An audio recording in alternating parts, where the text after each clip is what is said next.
Okay, so we are reacting to why all of your clothes are worse now. So let's jump straight into it. Shopping at Abercrombie for the first time since I was in high school. Mildly triggering because this was like the coolest store back in the day, but I could never afford it because my family is middle class. Now that I'm here, I'm noticing two main things. One is that everything is kind of affordable, which was definitely not the case in high school. The other thing that I'm noticing is that everything is just a little bit shittier than you would want it to be. I'm seeing a lot of like loose threads on things and a lot of stuff that's just made out of 100% synthetic fabrics. The clothing just doesn't feel like this nice, firm, high quality that I associated with. Sometimes I always wonder, like, what kind of quality control is a brand under where there are literally loose threads all over the store? Do you know how many hands have to touch a garment before it gets in a store like that? And then the people that, put it on the racks, obviously it's not their responsibility to do quality control, but like a manager, there should be some sort of process where a manager like flags these things. It's crazy that things can get all the way to the shop floor and not one person, or there's no process in which it's like the construction of this is really bad. Like, why are there loose threads all over the place? That's crazy. Abercrombie. Abercrombie still does sell some high quality clothing. Actually, I really like this dress and would totally buy it. And I'm glad they've decided to start using normal lighting in their stores. But seeing so much cheap and low quality stuff there made me wonder, did clothing used to be better when I was a teenager? Not just at Abercrombie, but across the board. Short answer, yes, clothing was better. So I scoured eBay, Depop, and Poshmark for clothes from trusted brands of the 90s and 2000s. Then I went to those same stores and bought the 2024 version of each item. Abercrombie was like legendary for really high quality denim. To compare the old and new, I got help from Amanda McCarty. I worked as a buyer in the fashion industry for about 20 years. In the span of my career, I saw how what we sell people changed. The two major changes, I would say, are one, nothing fits properly anymore. It's not you, it's nothing about your body, you're great. And two, the longevity of these clothes, even how you feel when you put them on, has degraded so much. It's just not a good deal. It's not just in my head, it has gotten harder to find quality clothes that last, even at brands you used to like. If you're wondering, Yeah, that's facts. Like most brands, the quality has gone down. I remember when I was younger, the Gap was actually decent quality for what it was. A lot of like brands that we consider like not luxury were quite decent quality wise. Ethics is another conversation, but quality wise, they weren't super bad. Leo says quality control is probably very hard to navigate on 10,000s of garments, but still bad, not gonna lie. Yeah, I think we've spoken about this before, but quality control is obviously a very difficult thing to do when you have so many moving parts, especially when your company is huge and you have factories all over the world and different things. But I think as a company, if you care enough, you will have checks and balances in place to make sure these things don't happen. It just comes down to like, do you care or do you not? And my guess would be that most companies don't care, because what they care about really is the financial statement. That's what's the most important. Anything else is secondary. So they don't really see the need to spend resources checking all these things all the time and like probably losing money because they have to throw things out. But I think, in my opinion, that mentality is very short-sighted, because a lot of these brands, the more they are known for, especially it's worse for luxury brands, because with luxury brands, it comes with a high price point that makes consumers assume that good quality is coming because the price point is so high. So a lot of consumers will eventually learn that even with a high price point, the quality is still bad, and that will lead to, customer satisfaction and trust reducing, and long term that could be really fatal for a brand. So I think some of the way that these companies look at their processes is very short-sighted, but I understand why they do it, because they are only concerned with the needs and wants of the shareholders in the short term. I think it's a system problem. There's no like one individual. I think the whole system is just flawed, because a lot of CEOs, they are hired based on what they can do financially in the short term. So yes, they would love to do loads of things that help in the long term. But if they are doing loads of helpful things in the long term, they're probably going to get fired for not making loads of money in the short term. And the person that benefits is the CEO that comes in to replace that person, right? So yeah, the system needs an overhaul. Wondering why? Keep watching. I want you to think about how many new pieces of clothing you bought last year. If you're anything like the average American, it was around 68. In 1980, that number was 12. But wait, it gets crazier. You see what I was saying earlier, even in a previous stream around consumption. So the average American buys 68 items, but all the way back then it was 12. When specifically did she say? Let me see. What was it Average specifically? American, it was around 68. In 1980, that Okay, so 1980, there was an average of 12 clothing items per year. That's crazy. number was 12. But wait, it gets crazier. In the 80s, Americans spent about 7% of their annual income on clothes. Today, it's just 3%. We spend half as much, even though we're buying 5 times more. This Abercrombie ad from the 80s helps explain why. The high-quality wool was a huge selling point. They even tell you exactly where it's from. And notice how they say this is part of their fall collection? Because in the 80s and 90s, stores only had new clothes a couple times a year. Usually a spring-summer collection and a fall-winter collection. And designers would start working on each collection up to 9 months in advance. Yeah, now we have resorts, pre-fall, pre-spring, pre-fall. Like, it's so hard to keep up with collections these days because collections just drop out of nowhere. Like, oh god, it's too many collections. And I talk about this quite a few times, but when COVID happened, I remember a lot of fashion people were talking about how fashion needs to slow down and fashion needs to go back to quality and people just doing fall, winter and spring, summer collections. Dries Van Noten came out and gave a statement about it, and everyone was like, yeah, it's so right, like fashion really needs to slow down. And the second that everything opened back up again, it went straight back to how it was. It's crazy. Ben is asking, do you think constant changing of trends has an effect on this? Oh yeah, 100%. Because people have to consume to, jump into the new trend. And I don't necessarily think there's anything inherently wrong with a fashion trend. I just think that you should see it as finding what you like in a fashion trend that you could see yourself wearing for years. That's the way you should consume. But just completely overhauling your wardrobe every couple of months to fit into the most current trend is a big issue. And I definitely think that this is something that happens more so now than then, because in the 80s, social media didn't exist. So trends lasted a long time because for a trend to go through society properly and the news and the word of mouth for it to spread, it would just take a while.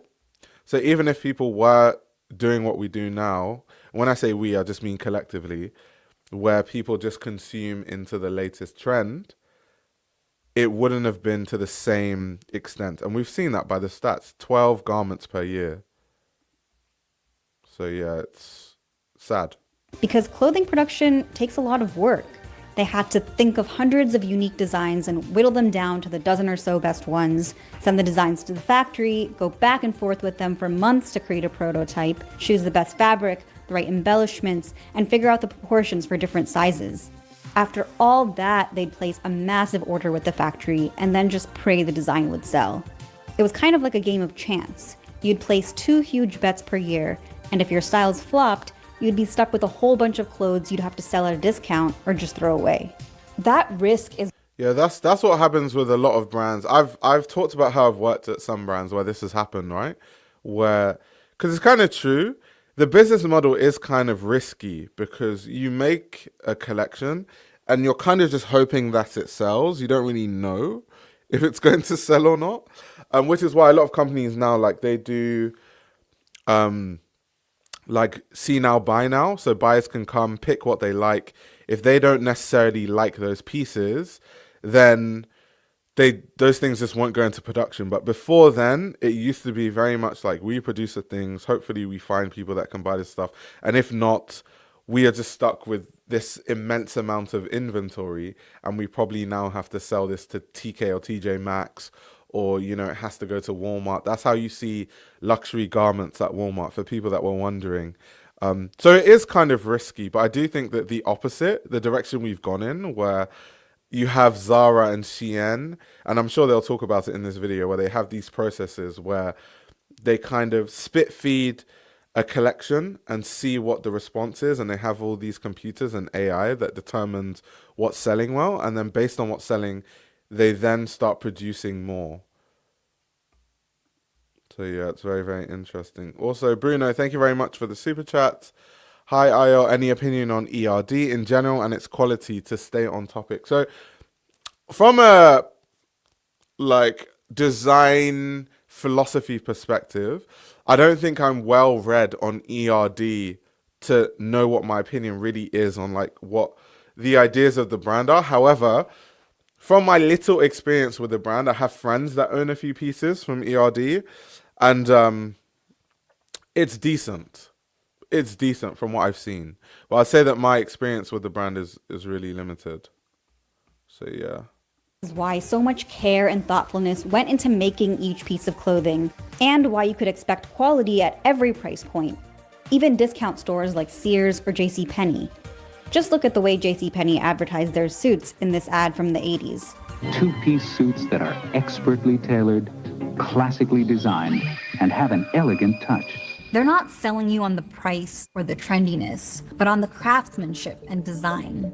Even one of the cheaper suits on the market was still pretty high quality, which is... This says a lot about modern consumers, that back then how they used to market to people was you had to market the quality because that's what people valued. It says a lot about what fashion consumers value right now, where you no longer need to market that the garment is actually good quality. You're marketing something else, like a feeling, like a lifestyle. Probably why, if you adjust for inflation, this $160 suit would cost $600 today. If you go to JCPenney now, you can easily get a two-piece suit for under $200. So in the 80s and 90s, people were buying fewer clothes, but they'd be well-made pieces that would be worn for years. And keeping up with all the trends, well, that was something only wealthy people could do. Pull the latest Briones and charge them to our account. Yes, ma'am. What are Briones? 6 months of my car payments plus a car. Then came a little store called Zara, and everything began to change.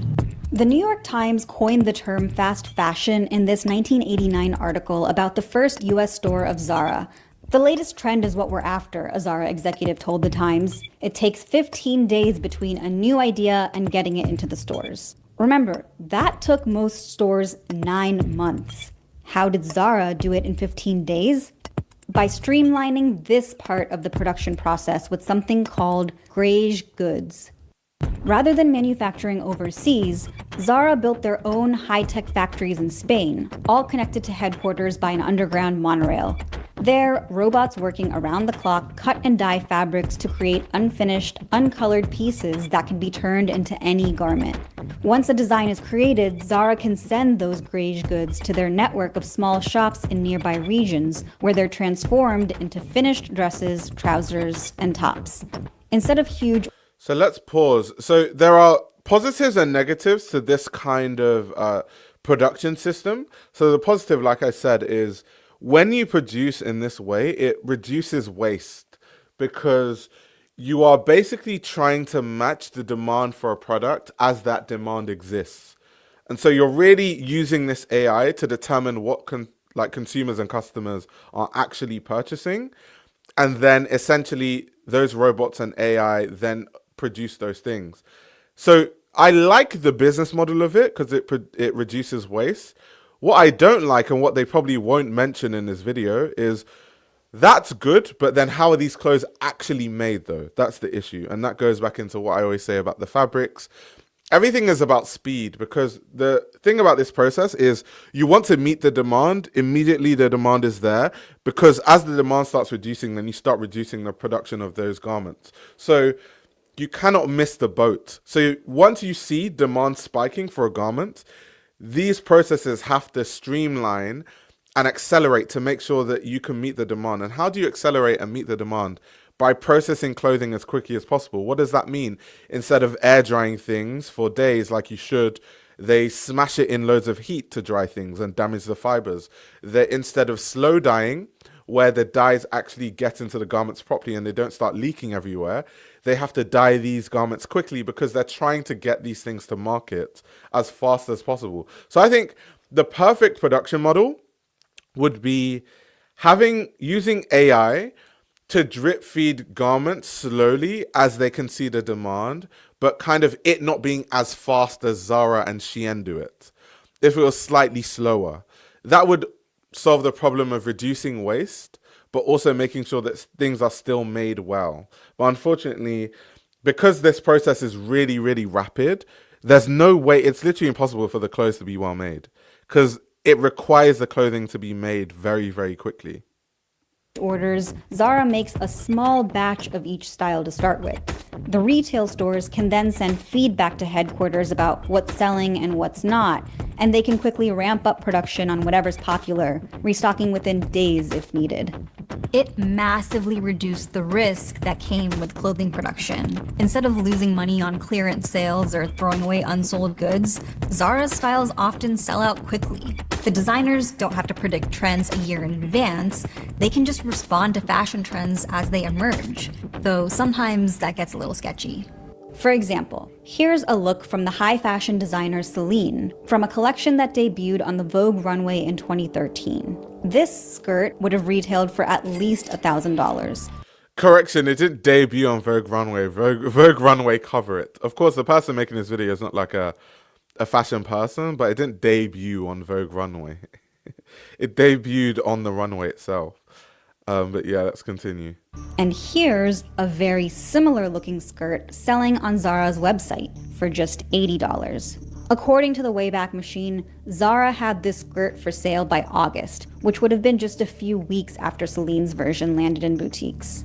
These runway knockoffs and how quickly Zara could get them into stores were wildly popular. By August 2008, Zara's parent company Inditex became the world's largest fashion retailer. This is also when you had the rise of two other fast fashion giants of the new millennium. The time that really stands out to me when you really started to notice Zara copying high-end fashion was that time when Yeezy was really big. Like around the time of Yeezy Season 1 and Yeezy Season 2, Zara looked like a knockoff Yeezy store. All the color palettes were the same.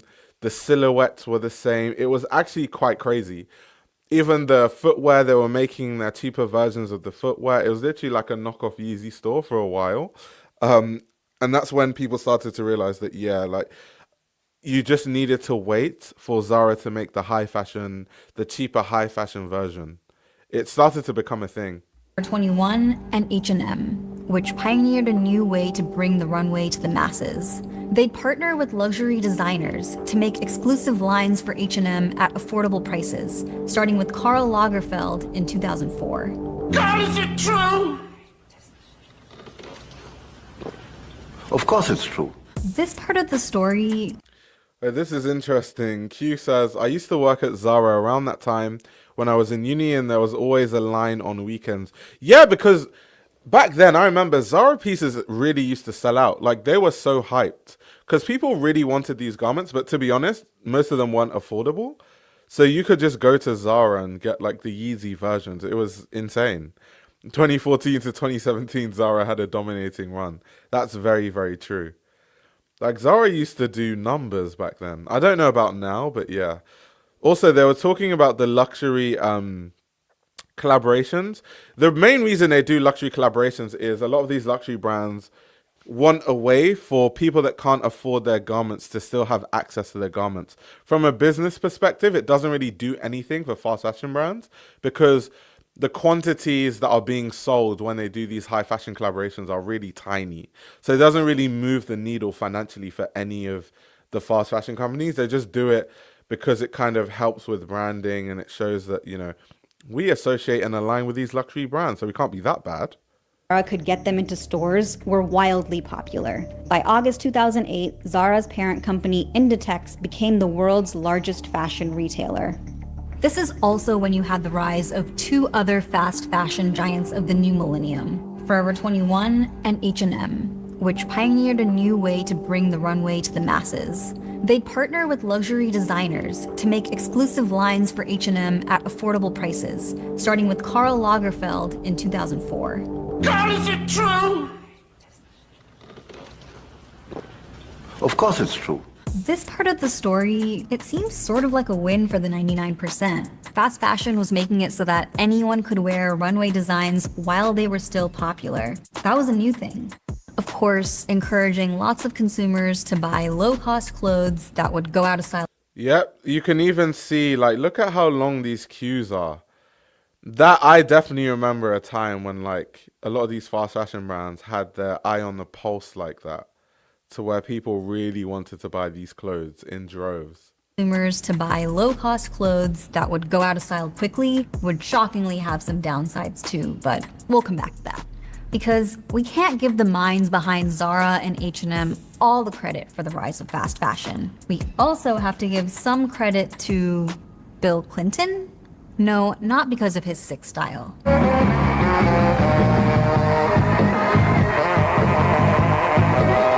In 1994, President Clinton signed NAFTA, the North American Free Trade Agreement, which made it cheaper to make clothes in Mexico. And a few years later, he normalized trade relations with China. Textile factories started moving out of the US because now clothing retailers had access to the largest pool of cheap labor in human history. Luckily, there was a law from the 70s, the multi-fiber arrangement, which limited how much clothing American and European countries could import from other nations. Unfortunately, the World Trade Organization let it expire in 2005. Of course they let it expire. I was just waiting to see how exactly, because there's no way there's a limit on garments coming from these regions, so I knew it would have expired. Why wasn't it renewed though? Governments, money, money, money. Ushering the heyday of fast fashion. Because now, there was nothing stopping companies from producing everything in the countries with the lowest wages, the fewest labor laws, and the laxest environmental regulations. We've arrived at the fashion landscape that I remember from my teens. In the 2000s, You had 4 distinct buying options ranging in price and quality.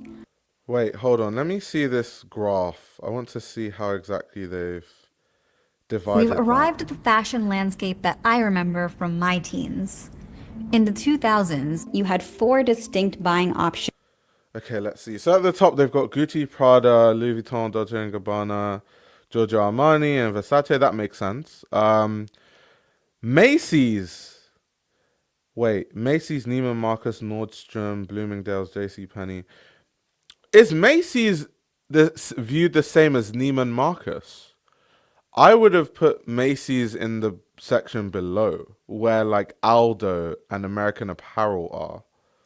Abercrombie and Fitch, Hollister. What's at the bottom? H&M, Topshop, Uniqlo, Forever 21, Westfield, Zara. Okay, I agree with most of it for the most part, but yeah, I don't know about putting Nordstrom in the same place as Macy's, and that doesn't make sense to me. I think they they need to switch this graph up a bit. That's a bit crazy. Ranging in price and quality. High fashion or luxury brands, department stores, mall brands, and fast fashion. But these days, it kind of feels like the bottom of this pyramid has collapsed and everything's a little cheaper and shittier. J. Crew, Anthropologie, Abercrombie, these didn't used to be considered fast fashion, but now they arguably are. And that's because of 2 very big things that changed the experience of shopping into the hellscape of today. The first is the 2008 financial crisis. Middle-class consumers no longer had as much money to spend, so they began drifting over to cheaper options. While all of the other non-fast fashion retailers were struggling, Forever 21 was opening store after store after store. H&M, the same thing. Zara is spreading into other cities. And so the conversation began, how do we compete here? What if we continue to show the same prices on the price tags that we always have? But we know that we're gonna sell most of the units of that style on sale. And we plan for that. So let's say this dress costs $40 to make, and it retailed for $100 in 2007. In 2010, during the recession, The retailer would keep the price tag at $100, but expect that most pieces will only sell once it goes on sale. So they'll only spend, let's say, $15 to make it. So they'll still.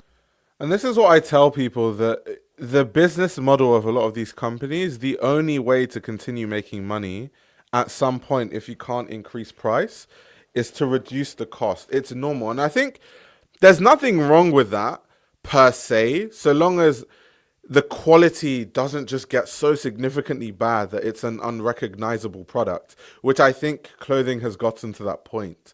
If you're reducing costs, but for the consumer, there isn't like a very clear difference in quality, that's fine. If you've just found maybe a supplier that will do something cheaper and it's, everything is above board, I think that's fine. Most businesses operate like that, but it's in fashion, they just overdo it. They always take it to the absolute extreme in fashion, and that's what I have an issue with. Make a profit. And how do you make clothes for cheap? Well, by making cheaper clothes. You add synthetic materials like polyester instead of selling pure natural fibers like cotton and wool. You skimp on details like pockets, buttons, and zippers, and offer less sizes. Not do you only skimp on details like buttons and zips, you use cheaper zips and cheaper buttons also. I could see all these things play out in the clothing I bought, like these men's jeans from Abercrombie from the 2000s versus now. The vintage pair weighs a hefty 761 grams and is 100% cotton. They feel substantial, long-lasting, really high-quality denim. They have a decent amount of distressing on here that was probably done by hand to sort of break down areas, make them softer. In the fast fashion era, a lot of this is skipped, where it's just like, let's just spray them with acid or do other things that are like actually like. This is exactly what I was talking about when I say that the business model of companies like Zara, it mandates that you have to bring these clothes to market as quickly as possible while the demand is still there, because you're trying to maximize the demand. So how do you get garments to consumers as fast as possible? You have to process it in the fastest time. So like I've said, instead of slow dyeing things, leaving things to air dry so the fabrics don't shrink and aren't damaged, they're just spraying these things with acid and doing all these crazy things so that they can be processed faster. So that's one of the big issues I have with the way that a lot of clothing is made these days. Probably done by hand to sort of break down areas, make them softer. In the fast fashion era, a lot of this is skipped, where it's just like, let's just spray them with acid or do other things that are like actually like very toxic. The new pair weighs less at 720 grams and is a cotton elastane blend. This is that fast fashion trick of, okay, if we add a little bit of stretch, it will fit more people theoretically, and they'll be less likely to return them. But putting elastane in jeans shortens the lifespan pretty significantly. Those elastane fibers that are woven in here, they're plastic and they break. And the more you wash them, the sooner they break. But you get into the cycle where you have to wash the jeans more often to get them to go back to size because they get stretched out. The other main difference between these jeans, the zippers. We have a legit, luxurious zipper, long-lasting, 100% metal. They smoothly go up and down. Like, these are things that you take for granted until you get a bad zipper. The new pair, when you were trying to unzip these, that sound, you can feel like this. Those are kind of zippers that, guys, when you have like a bag and you're trying to zip something, like maybe you have a few things in your bag and you zip something, then the zip just breaks. Like most of these new fast fashion garments, the zip feels like it's going to break every time you zip it up or down. It's actually quite concerning. It's quite concerning, but that's the only way that you skimp on garments to make a profit. You either have to use cheaper zips, or you remove the lining, or you put less pockets there, so you're using less fabric, or the thread you use is cheaper, but it's not as rigid and not as strong. And that's why a lot of garments now, you just see loose threads everywhere because the threads are so terrible. It's so many different aspects to it. Zipper's going to be a problem soon. This is a difference of maybe 50 cents, but it's a pennies game to get the pricing to work with the targets you're given. Another area that you can really see how quality degraded is with sweaters. We compared an Anthropologie sweater from today to a vintage sweater made in the 90s. This sweater is Liz Claiborne, which is like anthropology before anthropology. The vintage sweater is 100% wool. The one made today is 100% polyester. The vintage sweater has metal buttons. The other one has no buttons at all. The vintage sweater is a size medium. The one made today is one size. When I see one size in something, I'm like, oh, it's because they couldn't afford to buy it in sizes to meet the margin targets. Even with all these cost-cutting measures, traditional retailers were struggling. And that's around the time private equity firms started buying them up, saddling them with debt, and letting all the business decisions be made by finance bros whose idea of fashion is that Patagonia vest over a gingham. Oh, no hate on the finance, bro. No hate on the finance, bros. Not the Patagonia with the white shirt. Chad, Tad, Brad, and Thad. It's a fleece feast. Not the finance, bros. Not the Patagonia vest. That is hilarious. When the financial bros started taking over fashion and deciding they know what's best. I know this. I've definitely worked for a fashion brand where the CEO is a guy from a tech company and he doesn't have the slightest clue about fashion.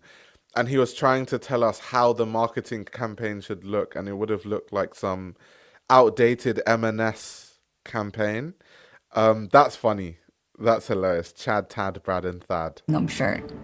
And on top of all that, there's still that other huge change that I mentioned, the final death knell in quality clothing, the internet. Social media and fast fashion are a match made in heaven. Social media helps shorten our attention spans, which extends to fashion trends too, which cycle through faster and faster. That makes fast fashion indispensable to influencers who rely on a steady stream of new clothes for their content. This puts pressure on all of us to wear a That's why I warn you guys also about these content creators that just consume,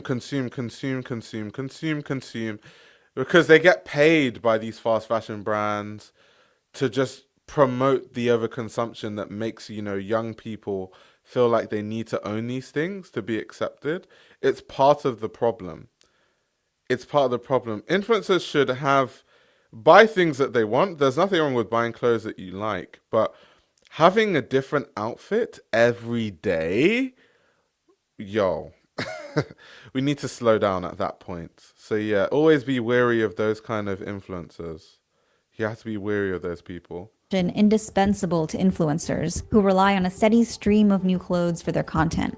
This puts pressure on all of us to wear a totally unique, never before seen outfit every single day, which is pretty hard. Lizzie McGuire, you are an outfit repeater. You are an outfit repeater.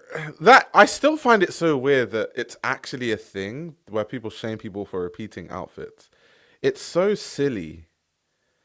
It's so silly.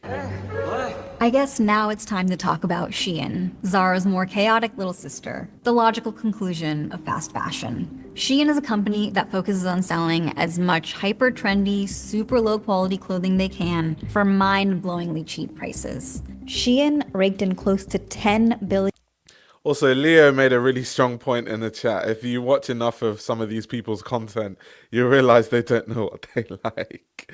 Well, they can't, because apart from them actually just having to buy clothing to meet the demands of the kind of content they make, which is to continue making new styling videos and to wear different outfits every day on Instagram. Also, they get sent clothing, but I think a lot of these influencers, they aren't like fully truthful, because if they told people that I got sent all of this stuff, then their consumers would be like, so should I really be buying all these things when you didn't even buy them yourself? If you wouldn't put your own hard-earned money into buying these clothes, why should I? So that's why a lot of these influencers sometimes will be a bit vague and act like they bought everything, even when everything is being sent. Like they know what they're doing. And there have been some exposés of a lot of influencers doing that. $1 billion in 2020. It's currently the biggest clothing retailer in the world, even beating out Amazon in the US. Shein is not just fast fashion, it's instant fashion. Zara can get products from drawing board to store in 15 days, Shein can do it in 3. Zara can release 35,000 new items of clothes per year. Shein will release that many in just a couple weeks. So how do they do it?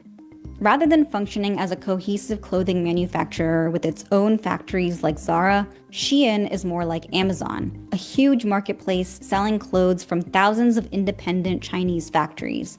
And it treats those factories sort of like Uber treats its drivers. The factories are hooked up to Shein's software that collects real-time feedback about which items are selling well and which aren't. The software then sends alerts to the factory owners' phones to ramp up or slow down production. It's Zara's small batch production on steroids. And just like other billionaires, Shein finds creative ways to avoid US taxes. See, when you buy something from Shein, your clothes are shipped to you directly from the factory in China. There's no Of course. Of course. Of course. big Amazon-style warehouses in the US full of Shein dresses. And since packages valued at under $800 can enter the US duty-free, Shein merchandise is pretty much always exempt from consumer goods tariffs. That exemption, it's called de minimis, was originally created so you could buy a rug or a lamp while you're on vacation and ship it back to yourself without having to pay tariffs. Not for big clothing retailers. 50 years of fast fashion and ultra fast fashion has completely changed our relationship with clothes. So if that's the case, why don't they just change the law? So if it wasn't meant for big corporations, why don't they just change it to where maybe garments over a certain value has to be taxed? So they have to make it big because it's big companies. Maybe garments over the value of like $100,000 have to go through certain tax charges or duties, so that people who are still buying, let's say, rugs or whatever abroad can send it back tax-free. Because if your rugs are more than $100,000, then I don't know what to say to you, to be honest. That's the way that they can catch these companies. But they don't do it. But sometimes I always wonder why they don't do it. Is it because they are getting money under the table from these companies? Is it that they just don't care enough? Like, what is the exact reason? Because if they were able to tax these companies, they could get some of that money. I guess the rebuttal to that would be that if you tax companies too much, then they leave your economy entirely, and then there's no money for the economy rather than having a bit. But interesting conversation to have, for sure. Instead of being something to cherish and care for, they're now just another cheap and disposable plastic consumer good. Thanks to fast fashion, clothing retail is in a race to the bottom death spiral. Everything is fast fashion now. And the thing is, all this overproduction, it doesn't just affect clothing quality. When private equity and fast fashion companies greedily maximize their profits no matter what the cost, that hurts workers across the entire textile supply chain. Now, mass-producing clothing has always relied on extremely exploitative labor and dangerous working conditions. People in the chat are saying the lobbyists that donate to political parties.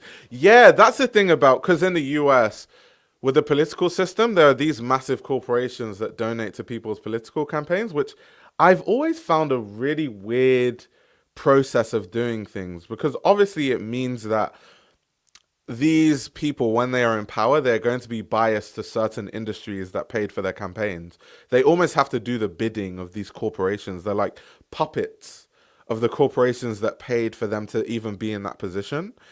So it's just like, what's the point of having a president that can't really do anything because the corporations control the president? It's a bit insane when you actually think about it. It's really, really insane. But as the industry gets bigger, the casualties and abuses do keep growing. Like when a garment factory collapsed in Bangladesh in 2013, killing over 1,000 workers. But the fast fashion companies that produce clothes there hardly faced any accountability. So it's no surprise that nearly 10 years later, a 2021 investigation by Public Eye, a Swiss human rights group, showed that factories that supply Shein are crowded and unsafe, with blocked emergency exits and people regularly working over 75 hours a week. Slavery is still an issue too. According to recent investigations, anywhere between 20 and 30% of clothes being sold in the US contain cotton from Xinjiang, a region in China with cotton farms that rely on forced labor from Uyghurs and other Muslim minorities. The prices that we are offered on these clothes, that are the prices we're willing to pay, are not based in a reality where everybody involved is paid a living wage and works under good conditions. I mean, they're built off of cutting corners and exploitation. Now, I want you to once again think of all those new clothes you bought last year. How many of them will you still be wearing next year? The year after? The average American gets rid of 81 pounds of clothes per year, and that's nothing compared to the hundreds of billions of pounds of unsold clothing and returns that manufacturers and retailers throw away. No one actually knows how much exactly it is, but we do know that you can see the world's textile waste from space. This mountain. Well, people don't know how much exactly it is because they dump all these garments in countries like Nigeria and Ghana and India, and they just, leave it there and they don't care. My theory, once again, because I'm from Nigeria and I know Nigeria has one of the most corrupt governments in the world. I know for a fact Nigerian governors are definitely taking money under the table to use Nigeria as a dumping ground for a lot of waste that comes from Western countries and developed nations like the US. They just use Nigeria as like a wasteland. I can't really speak to Ghana or India how that works, but they definitely dump a lot of the waste from the West in India and Ghana too. So that's why people don't know, because people are kind of dissociated from it because it isn't in their country, right? It's someone else's problem. Of discarded clothes in Chile's Atacama Desert grows by 39,000 tons per year. The polyester that's in almost all clothing these days will take centuries to decompose. None of this bad PR is slowing down textile production at all. Shein is on the verge of an IPO on the London Stock Exchange with a $64 billion valuation. That kind of stuff makes the fast fashion industry seem unstoppable, but there are people fighting back. First, there's that de minimis tax exemption we talked about that allowed Shein to evade tariffs. A bipartisan group of lawmakers are trying to close that loophole. Okay, perfect. So I asked the question earlier and I was like, why don't they just change that? It's not hard. Like logically, if the whole point of them putting that there in the first place was to make sure that citizens from the country could buy small items and send them back home without paying any tax, then they just have to determine how much should a small item cost, and anything above that should be taxed. I would make it really high just in case you don't know what people are sending back, which is why I said 100K.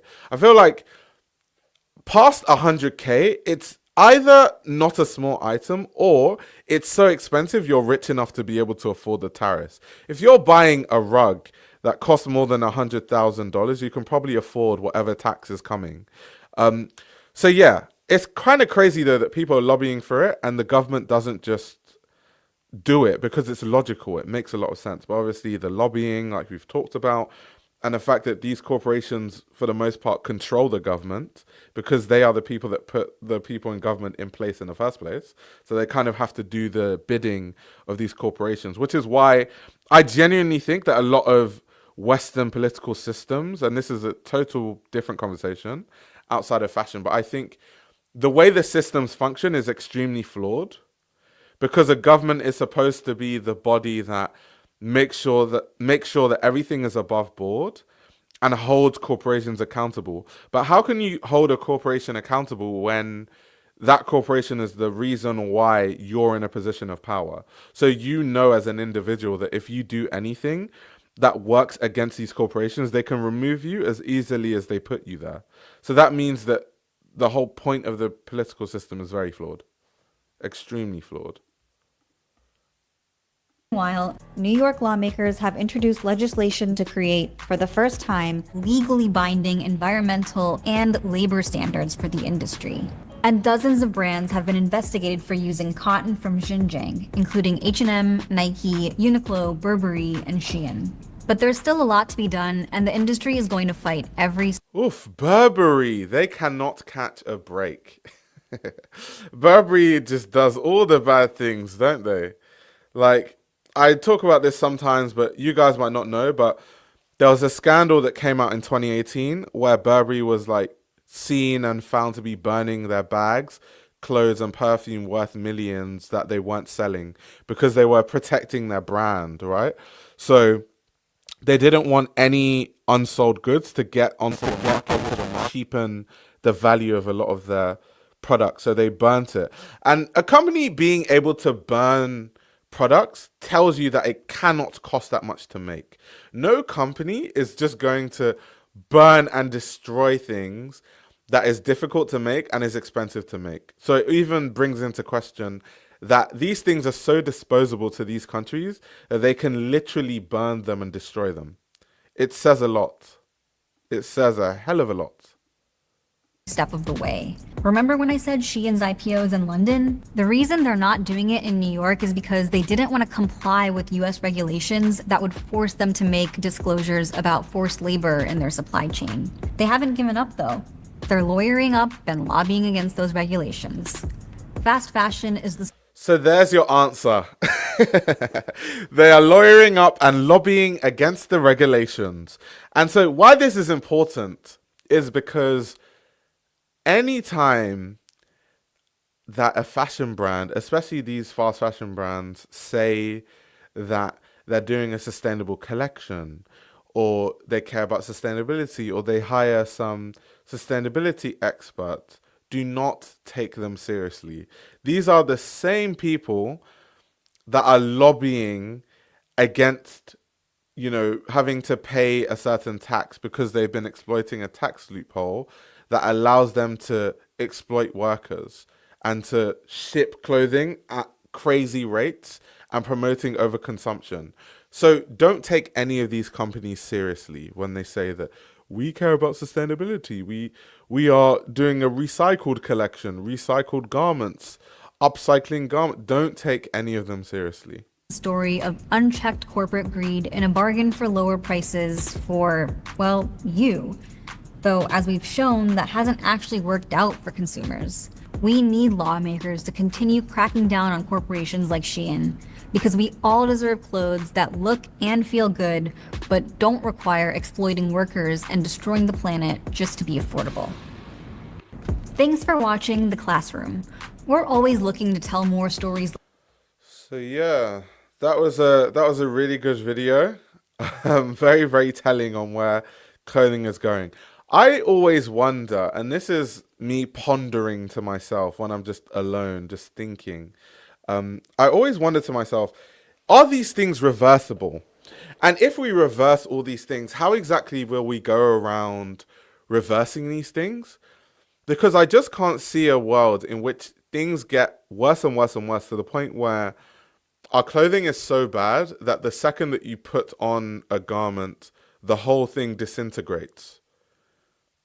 Surely at that point, no one will accept that and everything would have to reverse. So I always wonder, at what point will that reversal happen? And will it take a lot of these corporations to absolutely fold in mass for us to see a change in the way that these garments are created and in the way that the manufacturing industry works and functions? I always wonder. I always wonder. Array says, it is reversible. During lockdowns, nature healed. That's true. It's so true, actually. The tiny amount of lockdowns, like, nature healed very quickly. And it shows. But how many things can force every human to stay at home?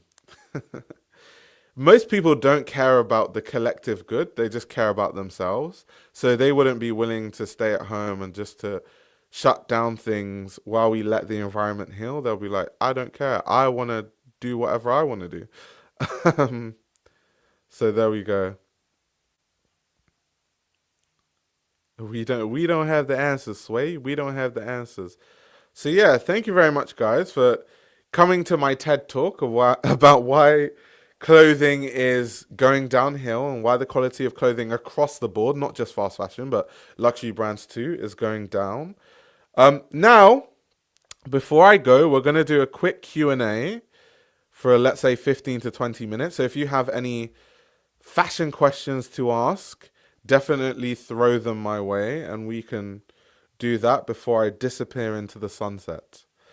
Um,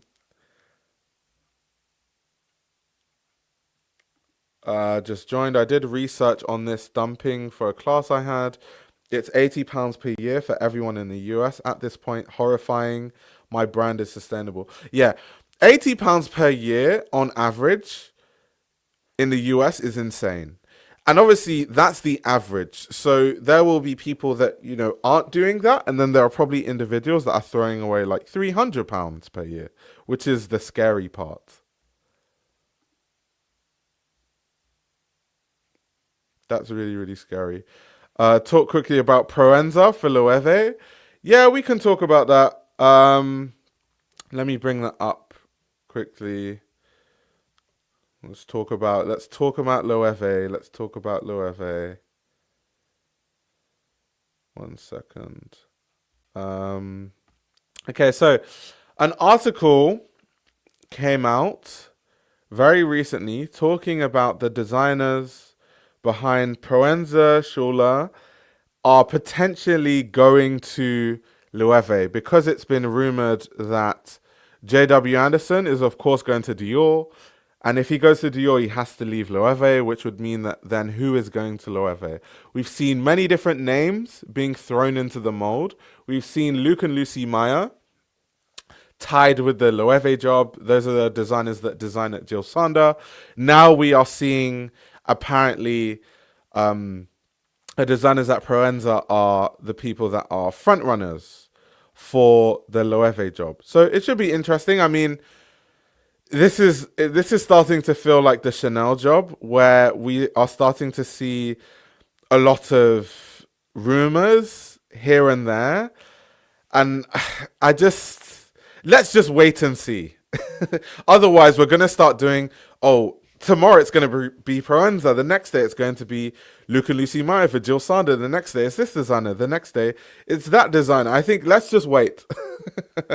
Let's just be patient and not be, these people that were like always speculating. I do play into the speculation sometimes, so I'm definitely part of the problem too. I can always own up to being part of the problem too. I definitely am part of the problem in some respects, but let's be patient this time. Let's actually wait. Someone is saying Miss Tweed has got to the point where everything is taken as gospel.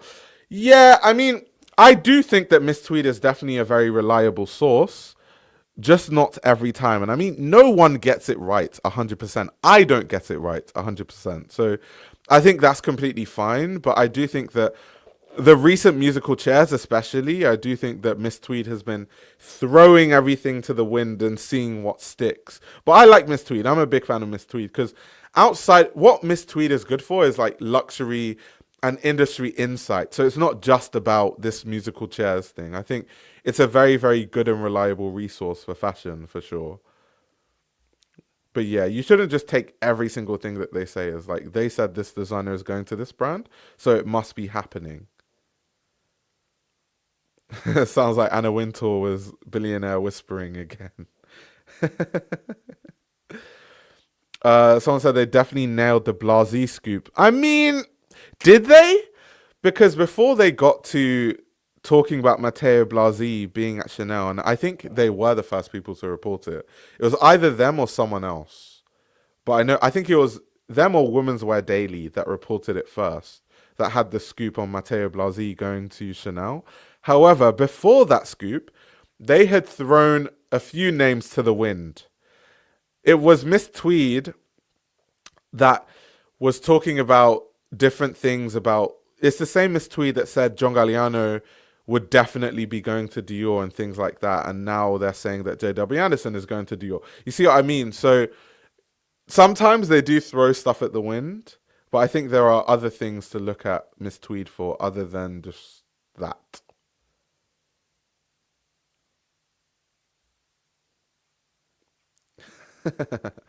Someone said people are on a generational run at throwing names at every job.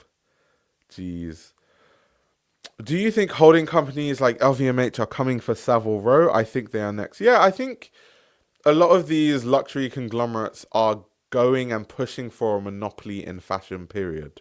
Full stop. So I think it's only a matter of time before everything gets bought up by a luxury conglomerate. We will see LVMH buying up Savile Row houses and all that sort of stuff. That's definitely going to happen soon. That's definitely going to happen. I don't see a world in which it doesn't happen. Do you think celebrity collabs carry the same weight they did 10 years ago? It depends what you mean by same weight, but I definitely think that they are just as valid commercially. Like when Travis Scott does a collaboration with a brand, it normally sells out. So I do think that these things are still commercially viable. So in that sense, I would say that they do carry the same weight. Yeah, kind of what this person is saying. They do as far as marketing. So yeah, I do think they do in certain respects. After what happened to Capital, no one is safe. Right. I think people are getting tired of celebrities in general. Yeah, I've seen that kind of sentiment. Part of it is because people are starting to, which I don't know why it's taken this long for people to realize. People are starting to realize that a lot of celebrities are out of touch and they don't really understand the general problems of the day-to-day, everyday person. So they're kind of falling out of touch and they are less relatable. And a lot of celebrities that try to make relatability their marketing point, they always end up fumbling at some point and then showing that they're actually not that relatable and it's all an act. So I do think that, yeah, a lot of people are getting tired of celebrities for sure.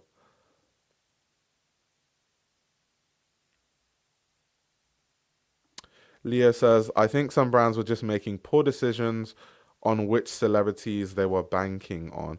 I mean, some brands do make really good decisions though. Like, I mean, when Elise Lamont was at Celine, having Lisa as one of the, from Blackpink, as one of the ambassadors was strong. So many people are obsessed with his Celine just because of that. So I think some brands make better decisions than others when it comes to what celebrities they are endorsing and which celebrities are marketing their products. Social media is creating celebrities every day. It's about what's popular now, what goes viral. Yeah, 100%. And one of my favorite fashion YouTubers, which you guys are aware of, Understitch, made a really good video that I watched recently. I'll show you guys the video because I was like totally out of my depth with this one. So yeah, Understitch made this video on the rise and fall of Jerf Avenue by Matilda Jerf. Now, funny enough, it's so weird because I work in the fashion industry and I see most things, but not everything. And I did not know about this at all. Like, not even a little bit. I didn't know about the whole saga around the influencer becoming big and becoming a celebrity and starting this like massive brand and all the issues that came from the brand. Like, I had no clue. I'd never even heard of the brand like once in my entire life.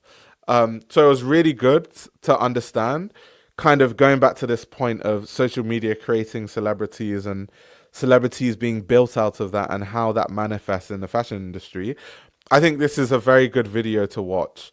So it's by Understitch, which you guys know is a YouTube channel that I swear by and I'm a really big fan of. So definitely subscribe to Understitch and check out Understitch's latest video. I think it's a very, very good video.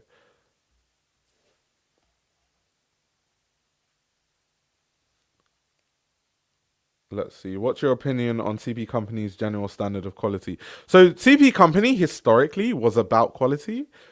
I can't speak on CP Company now because I can't even remember the last time I had experience working with CP Company or seeing the garments or being close up to the garments. So I can't really speak on the quality now. But historically, the quality has always been top quality, top notch. But I don't really know what it's like now. So I can't really speak on that because I don't want to share mass misinformation on the stream. So there we go.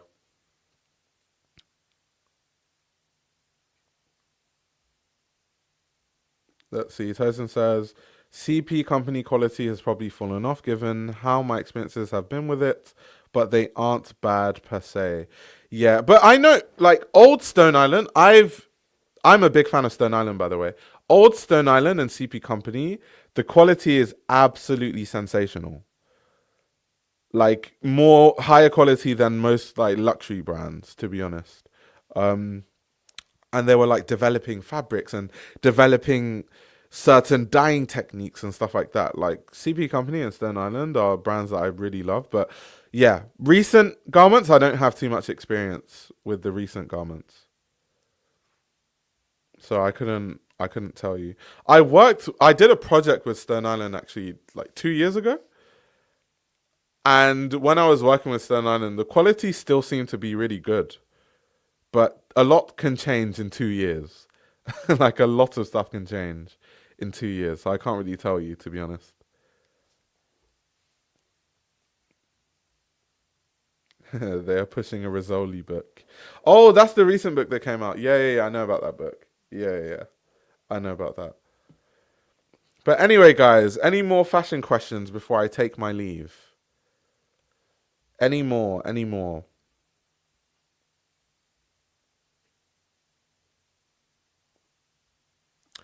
Someone's asking, has Jerf Avenue tanked? I have little faith in people actually being selfless and cancelling someone. Yeah, I don't actually think cancellation exists. I think, okay, maybe cancellation exists, but you have to do something so bad that everyone can collectively come together and be like, okay, this person is just bad. So like P. Diddy is an example of, I think, someone that will be successfully cancelled.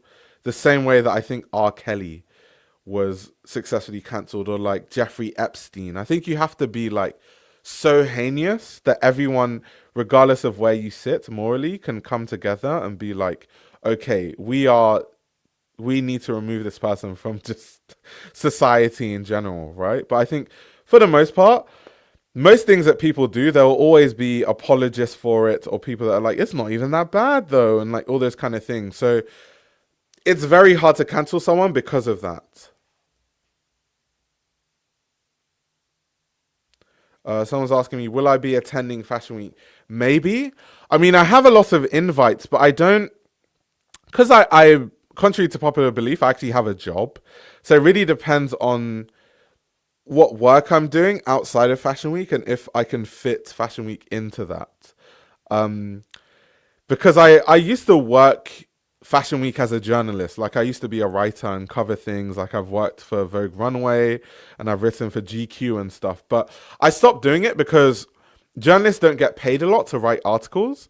I actually do better making content rather than actually being at Fashion Week and writing articles and getting paid pennies. So sometimes I have to like make it work. If I can't make it work financially, then I don't go. So that's my honest take on me going to Fashion Week. But either way, obviously I'm going to go to London because London is at my doorstep. So there's like, I thought this was your job, sir. I don't. So yes, journalism is my job and I'm still a journalist in certain regards. Like even this Fashion Week, I'm writing the press release for a lot of fashion brands. I'm helping a lot of fashion brands with marketing stuff during Fashion Week, but I don't need to be with them to do that. But it doesn't, being a writer doesn't pay the way that some people think it does.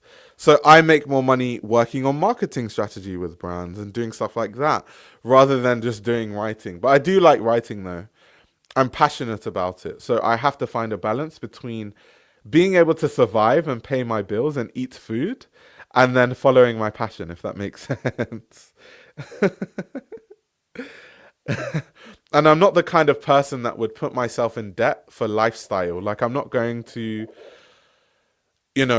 start living up this fancy life in Paris just because I want to be in Paris. Like it has to make financial sense. Otherwise I won't go. Duke says, looking forward to the Fashion Week streams. Yeah, we're going to be consistent this Fashion Week, hopefully. We're going to. Ray says, consultants make big money. IO's loaded. Not quite. I wouldn't call myself loaded. Hopefully one day, but not for now. I don't. have the big clients yet, but maybe one day. Who knows?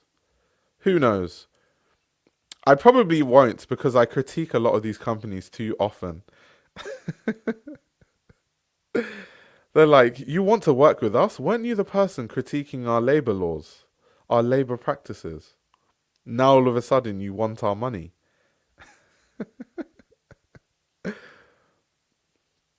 Do you think that Japan are the greats of fashion? Well, I don't think monopoly. I don't think I said monopoly. I don't think Japan has a monopoly on great fashion. However, I do think that a lot of iconic fashion comes from Japan. Whether it's the fact that in Japan, some of the best denim in the world is made there. Some of the best shoemakers in the world are in Japan. They have iconic designers, whether that's Kansai Yamamoto, Kenzo Takada, Jun Takahashi, Yoji Yamamoto, you know, who else? Issei Miyake. There's an endless list of like iconic designers, Jose Abe, like designers that are really good. But many countries can boast about that. Like you can talk about Spain or you can talk about France and all the insane brands and designers that have gone through the French system and stuff. So I think it's just there's great fashion everywhere. Japan is one of those places where there is really amazing fashion. Really amazing fashion. Designer tier list. If you want, I can do a designer tier list today, like later today in like, I don't know, 18 hours. So yeah, we have to see about that. That's true. You might have to sell out or censor yourself more to get bigger stuff, but I wouldn't blame you. The world is hard to live in without money. Yeah, it's it's hard to balance like not selling out and then actually being able to feed yourself, which is why a lot of content creators make content where they don't have to say anything negative about companies.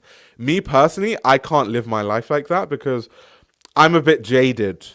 And I just have to talk about some of these bad things that are happening because I don't like that people try to act like fashion is this perfect utopia.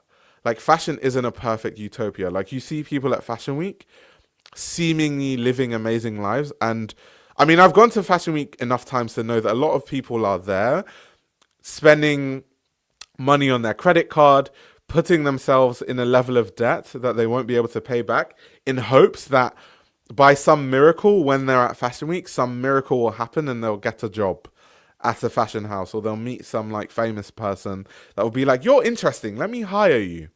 You should work with me. So that's why I have a more realistic take on the fashion industry and how to work in fashion in a sustainable way. So yeah, that's kind of how I see it. Someone says, having lived in Japan for the past few years, the average person dresses better here 100%. Yeah, I can agree with that to an extent. Of course, dressing well is subjective, but I can agree with that. Because in London, I think people dress well, especially in London, a lot of people wear suits to go to work still. And I think London tailoring in general is really fashionable and stylish. To the point where you notice it when you go to other countries. Like, I'm so used to how well tailored a lot of people dress in London that when I go to, like, where was I? I think I was in New York or something.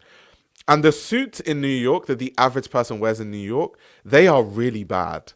Like, every time I go to New York and I see people going to work and I'm like on the train and you look at the suits, it's like, damn, people's suits are really bad here compared to London. But it makes sense. London, we have Savile Row.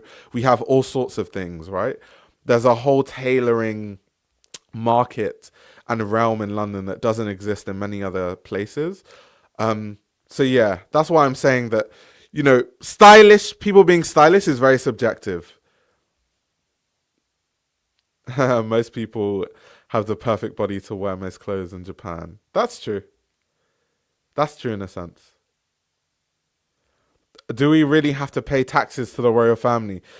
It's not like we pay taxes directly to the royal family, but my understanding is that a lot of the money that's used to pay for the engagements for the royal family comes from the tax pot. So indirectly, we pay some of the royal family's fees in a way. Yes, the argument is that the royal family brings in a lot of money to the country, which they kind of do, because a lot of tourism in the UK, especially London, is around the royals. So people go to Buckingham Palace and people want to see the royal guards. And that actually accounts for a lot of the UK's revenue. So there are many ways that you can see it. But yes, in an indirect way, we kind of pay for the royals, which is kind of dystopian.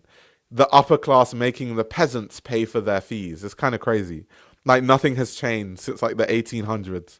It's just different. They just do it differently. It's masked through tax.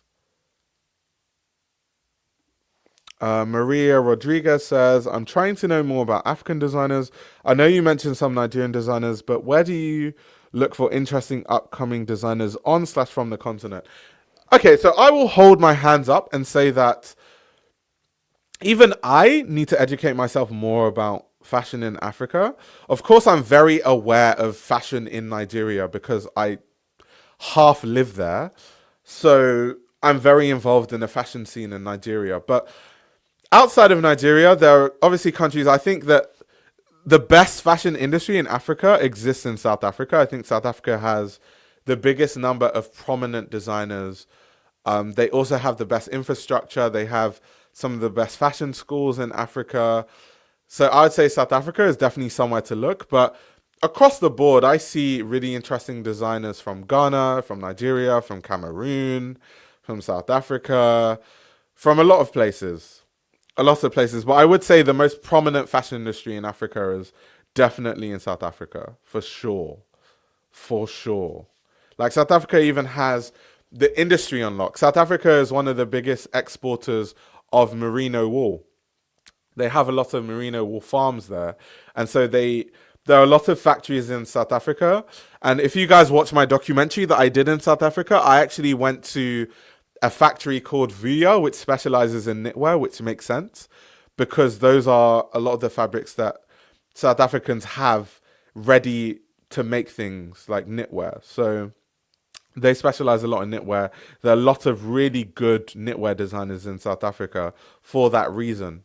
So yeah, there are many places to look, but I would say South Africa is like the main place to look if you're thinking about African fashion, because I think their industry is really advanced compared to everywhere else.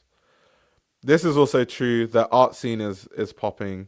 The South African art scene is really, really good too. That's true. That's very, very true. I love to visit South Africa. It looks so pretty. Yeah, South Africa is a beautiful country. Beautiful.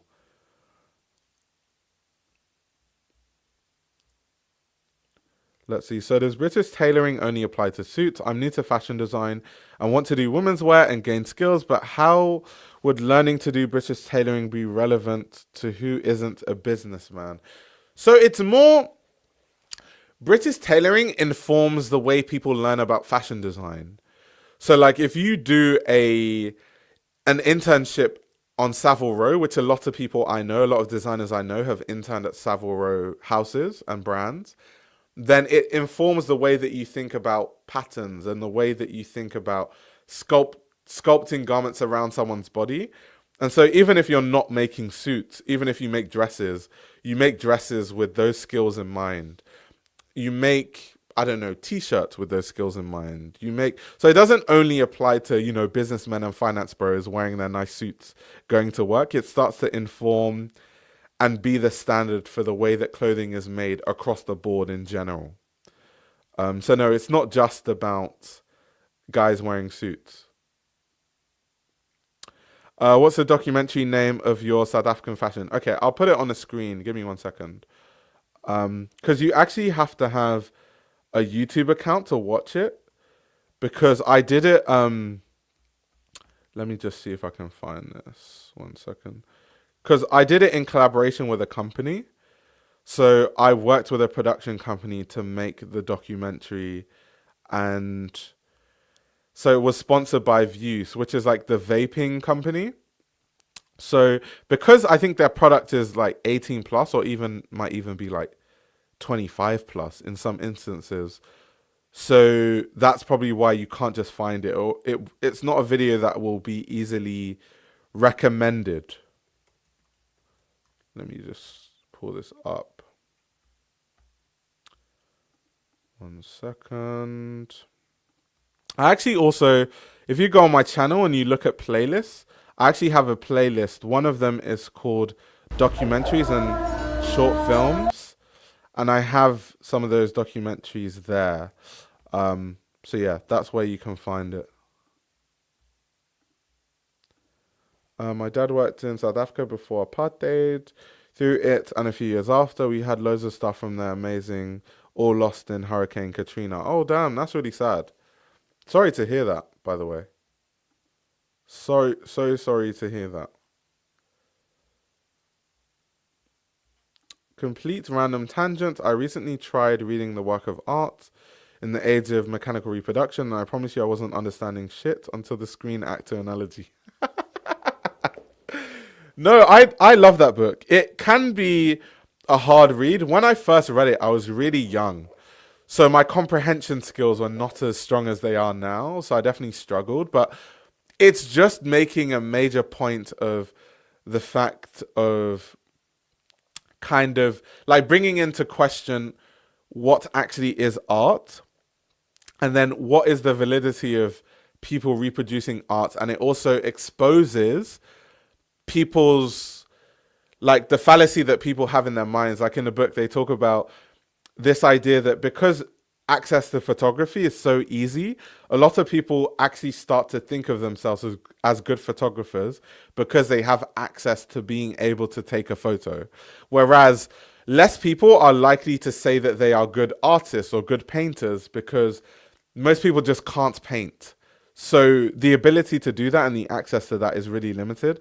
So less people are likely to deceive themselves and say that I'm a really good painter, but it's very easy to do that with photography because you can just pick up your phone and snap a picture. So that's the more interesting thing about it. It really puts into question, it makes you think more. Okay, then it half clicks, yeah. Yes, this is the book by Walter Benjamin.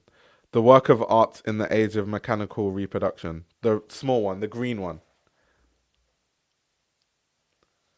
So my brain is a bit underdeveloped to fully get it, but the screen actor thing literally still has me thinking about it. Also, another thing is, don't feel like you need to read a book once. I read books multiple times for comprehension, and sometimes I forget things, so I have to constantly read books over and over and over and over and over again. So you might not get everything the first time, and that's completely fine. It might take you to read it 2 times, maybe even 3. And the good thing about that book is it's not too big, so it's the kind of book that you can read multiple times quite easily. It's not like some 5,000 page, like document. Well, I'm reading it with good notes open because I'm determined to understand it. We love that. We love that. We love that. We love that. But anyway, guys, thank you very much for coming to my TED Talk. As always, if you have a Spotify subscription, you can watch my live streams back. You can, relax, go for a walk, watch my live streams, put it on Spotify, listen to my annoying voice in the background. But yeah, thank you so much. I really appreciate everyone that tunes in. You guys spend your time, and time is very valuable. So I'm very grateful that you spend your time with me. And I shall be back with another live stream